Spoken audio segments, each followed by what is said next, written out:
I referenced the president's address. He's actually just wrapping up. Maybe we can join it for a moment. Never seen before. He's speaking at the Conservative Political Action Committee conference. And I'm here fighting for you, and I will continue to fight for you.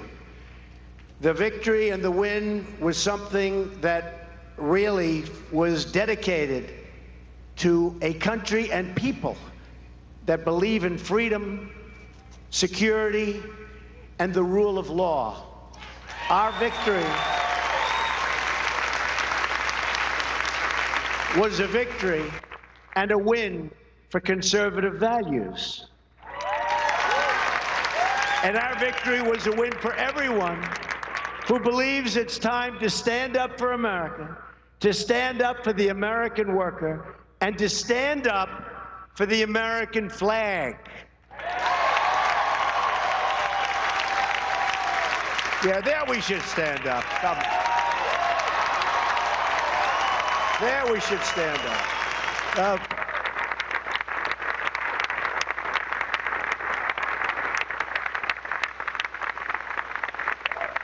And by the way, we love our flag. And by the way, you folks are in here, the place is packed. There are lines that go back 6 blocks. And I tell you that because you won't read about it, okay? But there are lines that go back 6 blocks. There is such love in this country for everything we stand for. You saw that on Election Day. And you're going to see it more and more. So we're all part of this very historic movement, a movement the likes of which, actually, the world has never seen before. There's never been anything like this. There's been some movements, but there's never been anything like this. There's been some movements that petered out, like Bernie, petered out. But it was a little rigged against him, you know, superdelegate. She had so many delegates before the thing even started. I actually said to my people, how does that happen? Not that I'm a fan of Bernie, but a lot of Bernie people voted for Trump. You know why? Because he's right on one issue, trade. He was right about trade. Our country is being absolutely devastated with bad trade deals. So he was right about that. But we got a lot of Bernie support. So actually, I like Bernie, okay? I like Bernie.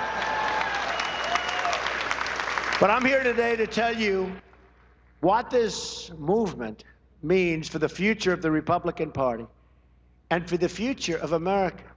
First, we need to define what this great, unprecedented movement is and what it actually represents.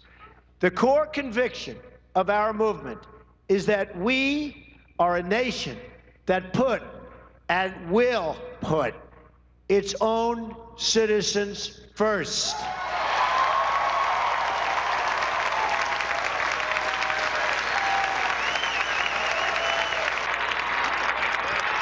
That's going to make the liberals mad. You're listening to News Radio 1310, KLIX, and NewsRadio1310.com. Live coverage of Donald Trump's speech at CPAC. For too long, we've traded away our jobs to other countries. So terrible. We've defended other nations' borders while leaving ours wide open. Anybody can come in. Oh, we're going to build the wall. Don't worry about it. We're building the wall. We're building the wall. In fact, it's going to start soon. Way ahead of schedule. Way ahead of schedule. Way ahead of schedule. It's going to start very soon. General Kelly, by the way, has done a fantastic job. Fantastic job he's done. And remember, we are getting the bad ones out. These are bad dudes. We're getting the bad ones out. Okay?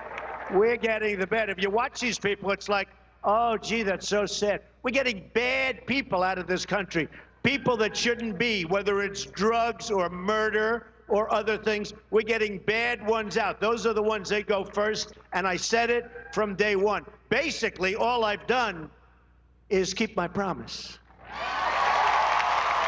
Now, there's something you don't see in politics every day. We're going to wrap up this segment in just a moment. Bill Colley with you on Top Story on News Radio 1310, KLIX, and NewsRadio1310.com. President Trump speaking at the Conservative Political Action Committee gathering just outside of Washington. It's actually in National Harbor, Maryland, just across the line from the district. Got plenty more coming up. We're going to be talking about firearms after 9 o'clock news with Todd Eccles today. A lot of news breaking there this week. Some of it not all good for people who actually believe in the Second Amendment and actually own firearms. We have close to 400 million firearms in private hands now in this country. You wonder sometimes how these folks in appeals courts believe that they're going to disarm all of us. Do want to point out, coming up next week on Wednesday on the show, we do this every Wednesday morning between 8:30 and 9 o'clock. It's called Better Health with Trip Family Medicine. One of the medical pros will be in studio with us. We'll be talking medical issues. If you've got an issue that you think needs to be addressed and you want to get a little free advice, give us a shout during that segment. Dr. Tripp's office is still looking for new patients. The office is located on Fillmore Street here in Twin Falls, directly across from the main post office. And remember, life's too short not to feel good. Got a couple of notes that come from the American left today. Trump administration reversed an order to America's schools this week. President Obama had told American schools last year that they had to accommodate those boys who thought they were girls and vice versa in allowing them to use the opposite potty or the opposite locker room. The Trump White House this week said, no. We'll leave that to state governments. Actually, it should really just become a localized effort because in Sodom and Gomorrah, San Francisco, they'll likely still continue to do this. But, in some eastern and northern parts of California, they may find that they don't like being ordered by the state government to do it. So the more local control, and the whole notion of local control over schools is as old as the Republic, and yet we still have all of these people who say, we need national standards. Leave it up to mom and dad, why don't you? 8:43, Bill Colley with you on Top Story. Thank you for joining me this morning. I pressed my hands against my belly today and discovered I have not one spare tire any longer, but I have two spare tires. And they're smaller than the old spare tire. What I've got is a gap in the middle of them. Why is that so? Well, because I've been losing some weight, as you know, down in the neighborhood of over 60 pounds since the end of September. And that's due, I have to admit, it isn't due to like hard work. It's due to something called the Total Body Transformation System. And what is the Total Body Transformation System? Well, it's a scientifically proven way to lose weight and to lose weight in a manner that is going to be healthy. It's not some sort of fad diet. Developed by a company that's been in business over 20 years with an A-plus rating from the Better Business Bureau. And it's supported by a scientific team hailing from some of the top research universities in the country. The Total Body Transformation System has been awarded 2 U.S. patents for reducing waist circumference, the other for increasing metabolic rate and weight control. It is proven to burn 6 times more fat, and you'll lose 8 times more weight than normal results from diet and exercise alone. When it comes to cost, people ask me about cost. Well, the meal replacements are about the same as the groceries that you're replacing. So, you're not going to be out of pocket any more additional money. The meal replacement's often healthier than the meals you would be eating. You still get a healthy amount of calories. The average participant will drop 22 pounds in 60 days, and you'll lose 4 inches off your waist as well. It's backed up with an unconditional full money-back guarantee. If you'd like to know more, you got to call Don Chandler. He's the marketing executive behind this program. He's also a customer. He's lost over 50 pounds himself. Don's number, 208-731-3560. He's right here in Twin Falls. He'll travel, though, too. Don's number once more, 731-3560. 844. Well, we're going to call it 20. The temperature is dancing around more than a whirling dervish this morning. If you're living in some of the areas and the fringes of our reach this morning, well, we're everywhere if you go to the web, of course, because you can click onto the Listen Live icon and hear us all over the world. But if you're on the edge of the broadcast signal, you might even be experiencing cooler temperatures. You might even be in the single digits tonight. I'm not, and if you're up in the mountains, you'll likely be below zero. Why would you be up in the mountains? Well, it's nice to see liberals and catch them once in a while, in the deep freeze. Bill Colley with you this morning on Top Story on News Radio 1310, KLIX, and newsradio1310.com. I came across this at the Resurgent, Eric Erickson's website this morning. This is the headline. Chris Cuomo, Cuomo, right. I should know that. I used to follow his dad. I was his dad's shadow for many, many years when I was a young reporter. Chris Cuomo of CNN shows just how bigoted the American left can be. And he's angry that Donald Trump's White House has said that forcing people to follow the government's, the liberals' line, that is, I shouldn't say the government's because, well, bureaucrats perhaps, but President Obama and his fellow travelers, they wanted to sexualize your children by having them share potties and locker rooms together. And then the Trump administration said, no, we're going to let this be decided on a state-by-state basis. Erickson says Cuomo is a bigot. Yesterday, a Twitter user asked Cuomo, he's a host, a morning host at CNN, which is a bit like going into the witness protection program. A Twitter user asked Cuomo a very succinct question. He asked, quote, what do you tell a 12-year-old girl who doesn't want to see a penis in the locker room, unquote. Cuomo's response was, quote, wonder if she is the problem or her overprotective and intolerant dad, unquote, is the problem. He concluded it with, teach tolerance. So it's her overprotective dad. According to Chris Cuomo, your 12-year-old daughter wants to be in the bathroom with little boys and wants to be in the locker room with little boys or grown men. And it's just daddies who are mean, who don't like people who don't know who they are. And so, therefore, we need to force those daddies to back off so that we can force grown men and little boys into the bathroom with their little girls. You see, that's liberalism writ large. Cuomo subsequently doubled down that this was about the parent and presupposed the girl would be totally cool with a naked boy in her locker room if only she didn't have such overprotective, intolerant parents. In other words, Chris Cuomo thinks her parents are bigots. Now, it just, I don't know how these people can get away with this. They literally believe that they know better and that they should control the raising of your children. We've known that for a long, long time. And that the only way they can do that is with these totalitarian government policies. You know, we got a country $20 trillion in debt, and they want to rape your daughter. That's what this is really all about. 848 now. Telephone number to reach our program today, 736-0300. 736-0300. More on this. This comes from Pat Buchanan, who says maybe it's time to let the liberal parts of this country secede. And he writes, can anyone seriously contend that whether a 14-year-old boy who thinks he's a girl gets to use the girl's bathroom is a civil rights issue comparable to whether African Americans get the right to vote? But when did a Republican Party believe in states' rights, decide that it was a responsibility of a bureaucracy that Ronald Reagan promised but failed to shut down? When did the GOP become nanny staters? Bullying is something he says every kid in public, parochial, or private school has witnessed by graduation. While unfortunate, it is part of growing up. Back when I was a kid, it was expected that if you got bullied, that it helped toughen you up. Now, are there tragedies involved with this? Sure. But this notion that it's government's responsibility to stop it? If you have a kid who's a bully, tell your kid to stop it. Give him a paddling. You know, he'll get the idea really, really fast. I was mostly bullied in school, but sometimes I was a bully. And I realized, looking back on it, you know, people say, oh, it must have harmed you irreparably. No, I grew up and got a job, and paid my bills, and did what I was expected to do. 8:49 now on Top Story on News Radio 1310, KLIX, and newsradio1310.com. Meanwhile, and you wonder why anybody even pays attention to this individual, Brucelyn Jenner, speaking out, demanding that President Trump, instead of rescinding Obama's order, Brucelyn Jenner telling Donald Trump, you'll reinstate this or else. I guess Jenner is going to come looking for the President of the United States. Take a listen. I have a message for President Trump from, well, one Republican to another. This is a disaster, and you can still fix it. You made a promise to protect the LGBTQ community.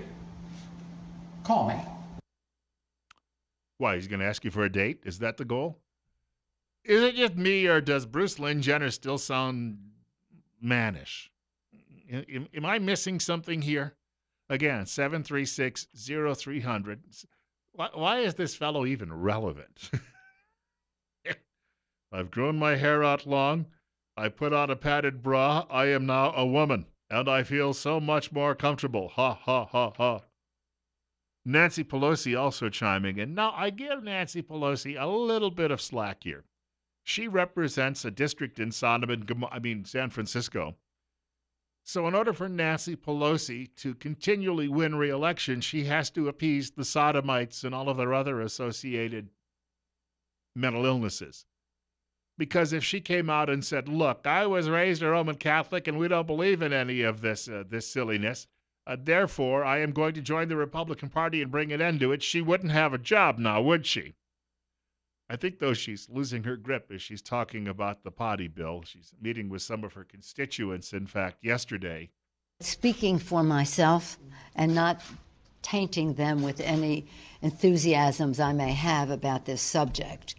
The president is a fearmonger, and he's a notion monger. What he put out was a notion. Huh? What? What do you mean? A fearmonger. Oh. 851. Oh. Okay, I know. Her picture's going to go on the $3 bill when it's issued. Telephone number again, 736-0300. We're going to be talking firearms in the next segment of the program. I hope you're available to join us. Todd Eccles will be in studio, too. Todd is a training, well, call it this. He's a certified training instructor when it comes to firearms. We're going to be talking about a couple of bills and also a couple of court decisions that may impact your right to bear arms. That's on the way, coming up before the end of the program today. In the meantime, we'll take a telephone caller. You're up next, and you're on the air with Bill Colley on Top Story.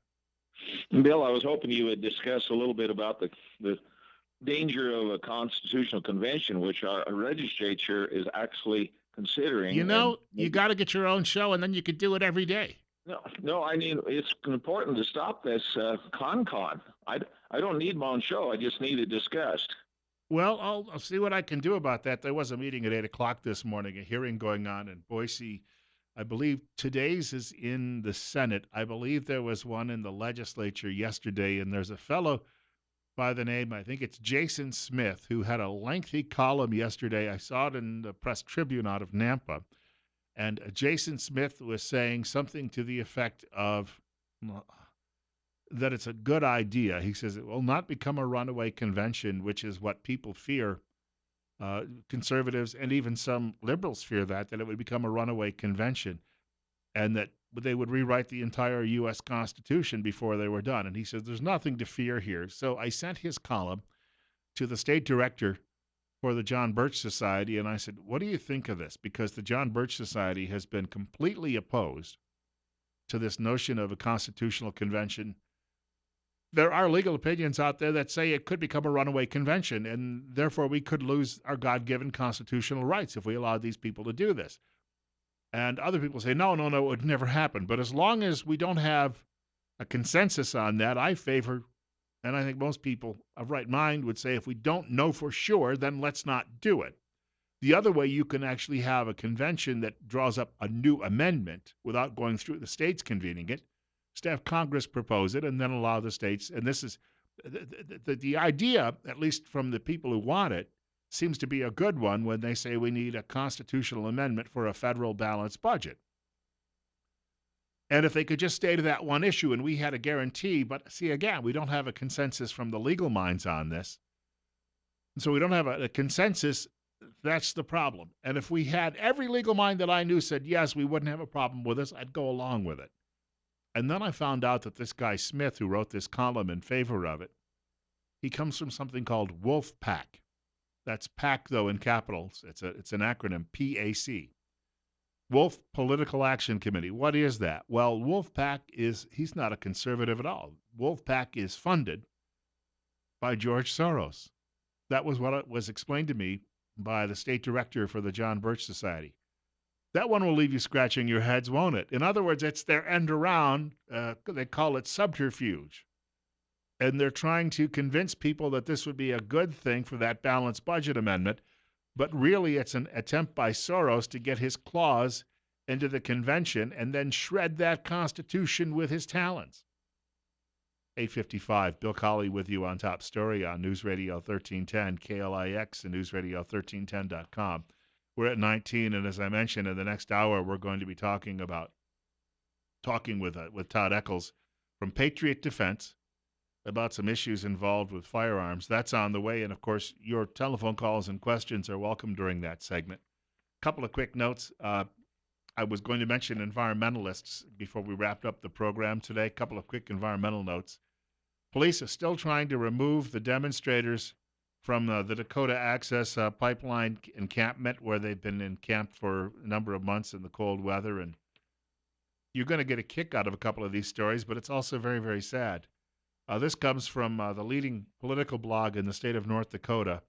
North Dakota's assistance program for the demonstrators closed down.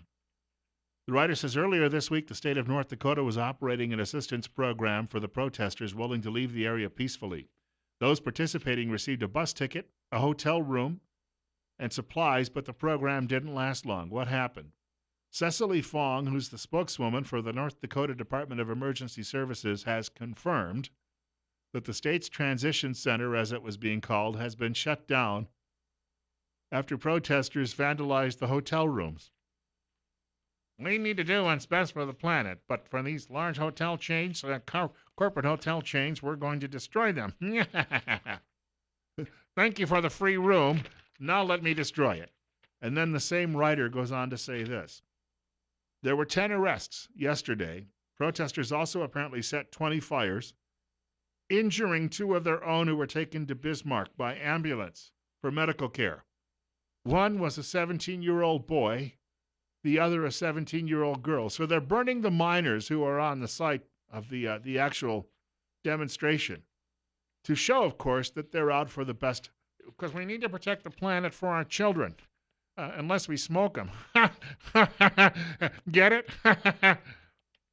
8:57. Bill Colley with you. Police say that the weather got colder, the mud has dried, so the police believe they don't have to wade in to remove the remaining demonstrators who refuse to leave. They're going to go in and try to sweep the camp and remove the last demonstrators out there who claim that they're defending Mother Earth and the future of our children and grandchildren. Short break for news at 9 o'clock from Fox. Bill Colley with you on Top Story on News Radio 1310 KLIX and newsradio1310.com. And as I said, we're talking about firearms, all things guns or gun, in the next hour of the program.